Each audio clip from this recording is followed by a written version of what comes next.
You can't just stop. It's not possible just to stop. You can't do it on your own. Jeff's addiction story began 2.5 years ago when he was hurt in a car accident.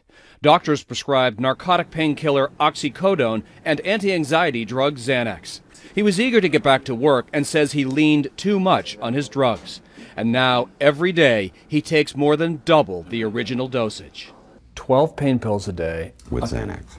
With 10 Xanax a day on some days. Yes, I have. So some days you're taking 22 pills. Yes. Make one phone call, they prescribe them, I pick them up. But these doctors have any idea of how much you're taking? They do not call me in. They do not ask me any questions. They fulfill my prescriptions. Nick Carderis is clinical director at the Dunes Treatment Center in upscale East Hampton, New York. He's troubled that in 20 years, prescriptions for pain narcotics have tripled to 210 million per year. Is there a rise in pain or a rise to our intolerance of pain? Because I can't, in good conscience, as an academic, as a researcher, accept the notion that we have 3 times more pain over the last 20 years. In 2010, college-educated pill addicts seeking treatment hit a record high, 17.5%.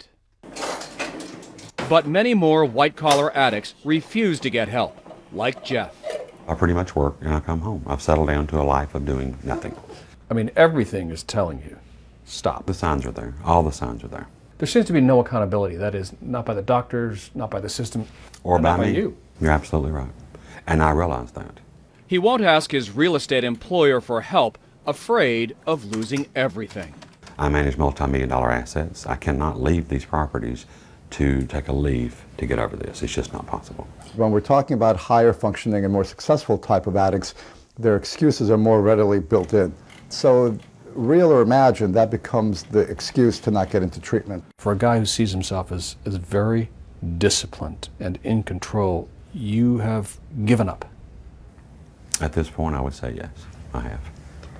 As far as, have I had suicidal thoughts? Yes, of course you have. You know, who wants to live a life like this? But at the same time, I have a family and a child that depends upon me. Their drug has become their lover, their crutch, their coping mechanism. You create a story that keeps you there. Jeff knows he created his own story of addiction. He has yet to write a new chapter where he'll get out alive. Mark Strassmann, CBS News, Atlanta.